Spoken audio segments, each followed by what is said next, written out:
మాజీ మంత్రివర్యులు జీవన్ రెడ్డి గారు నిన్న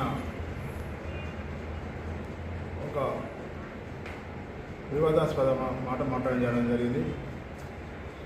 అట్లూరి లక్ష్మణ్ కుమార్ గారు ఎవరి దయాదాక్షిణ ద్వారా ఎదగలేదు. ఆయన గత 25 ఏళ్ళ నుండి కాంగ్రెస్ పార్టీలో కొనసాగుతూ తన కష్టాలైతే తను కష్టపడుకుంటూ అంచెలంచెలు ఎదిగి ఇప్పుడు మంత్రి స్థాయి దాకా వచ్చాడు. ఒక ఎస్సీ మాదిగ కులానికి చెందిన వ్యక్తి మంత్రి అయితే ఓర్వలేని ఉద్దేశంతోనే జీవన్ రెడ్డి గారు ఎందుకు ఎంఆర్పీఎస్ జిల్లా కమిటీ పక్షమే. అదేవిధంగా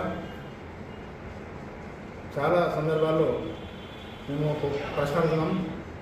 40 ఏళ్ళ రాజకీయంలో తెలుపుకుంటున్నాం. 40 ఏళ్ళ చరిత్ర నుంచి వెళ్ళి మీరు మాదిగలకు ఏం చేశారని మేము మీరు పల్లెలకు వస్తే ఒక మనిషి మీద చేసి అంతమించి మీరు ఏం చేయాలని మేము ఈ సందర్భంగా గుర్తు చేస్తున్నాం.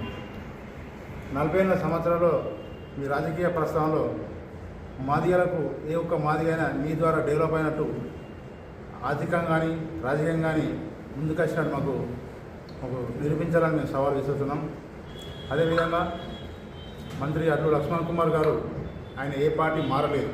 మీరు పార్టీ నుంచి మీ స్వార్థం కోసం పార్టీ నుంచి బయటికి వెళ్ళి ఆయన తాను మేము తీవ్రంగా ఖండిస్తున్నాము. మరొకసారి ఇలాంటి మేము ఎంఆర్పీ పక్షాన మేము ఊరుకునేది